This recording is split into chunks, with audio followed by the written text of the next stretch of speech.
Welcome back to The Edge, everybody. Time now for our Prep Spotlight, and joined, as always, by our Prep Expert, Doug Ritchay. And this week, we're talking about awards, postseason awards, as a matter of fact. You know, we've been talking about our postseason football awards, and Doug picked a lot of those, and tough to really get it down to just a few guys. Yeah, it was. You know, we had 3 state champions. You include their players, the coaches, teams at level 4, teams at level 3. A lot of quality to pick from.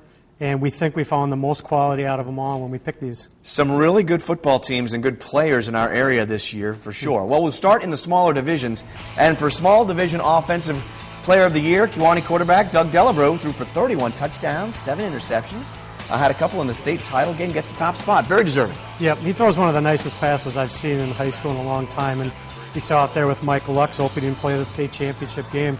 31 TD passes, second best in the state. That's why he got the award. That's pretty good. And you mentioned Mike Lux, and Mike Lux also on the All-State, getting on the All-State roster.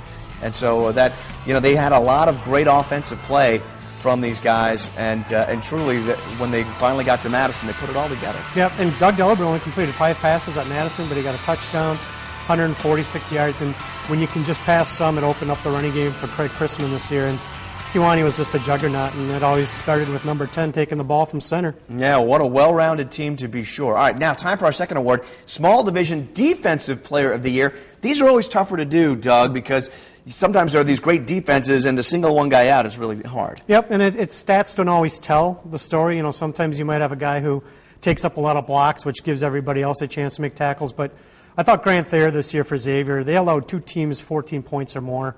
One being West Appear in their season finale for them. He made so many things happen for them, and you know he's going to go on and play a college at the Division I, Division II level. So he's a quality player. You know, there are 10 straight games in there where they gave up a touchdown or less, and you know really a leader on that defense.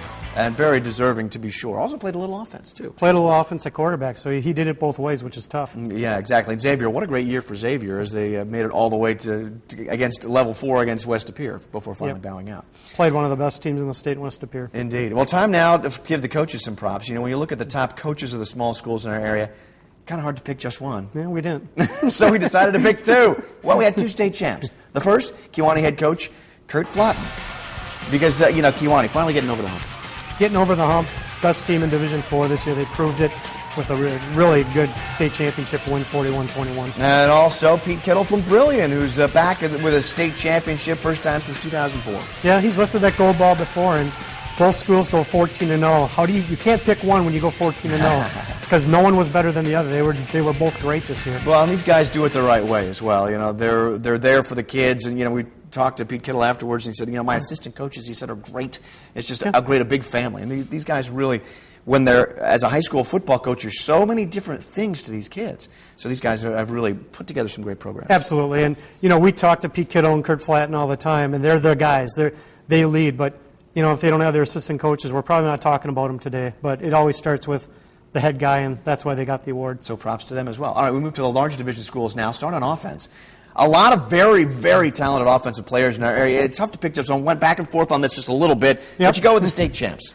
Yeah, you know, after watching Jay Tolleson at the state title game, over 280 combined yards from scrimmage. They only had 316 as a team.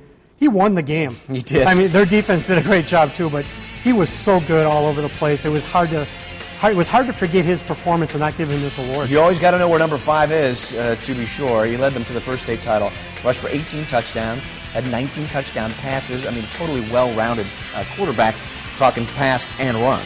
37 combined touchdowns are the most in our area.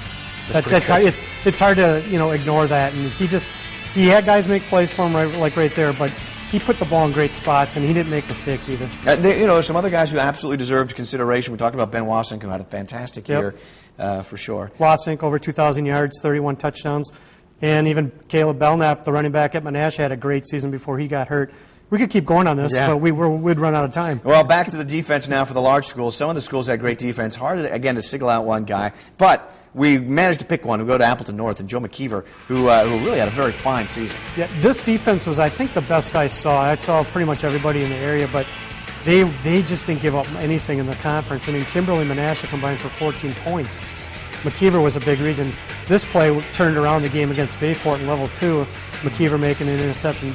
Just a really, really good player that made plays making picks and making tackles. You know, 112 different tackles. 112 tackles, that's a lot. 5 interceptions, 5 sacks. One of the main reasons why, other than the blowout loss in the playoffs, really, they only gave about 8 points a game. Yeah, you're giving up 8 points a game in the FVA. Yeah, exactly. I mean, that tells you all you need. That's a tough division to do that.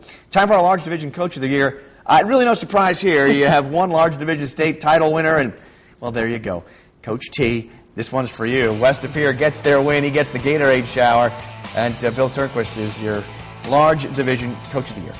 Yeah, our coach of the years were pretty easy to pick. 14-0, first state title. And the neat thing about football this year for us, there are 5 teams in the state that win 14-0. 3 of them were in our area. Yeah, outstanding. And Coach T's been there forever. Yeah. When you put in over 40 years like he did, and he's been such a great guy, I covered him back a long time ago. Back in the day. Covering him again. You feel good for a guy like that because he's always done it the right way, and after the game he was so emotional. It's just a great season for him. Well, congratulations certainly to all the state titleists, to all the great high school football players this year. Hey, we're only about, 9 months away from another high school football season? Oh, yeah, it'll be fun.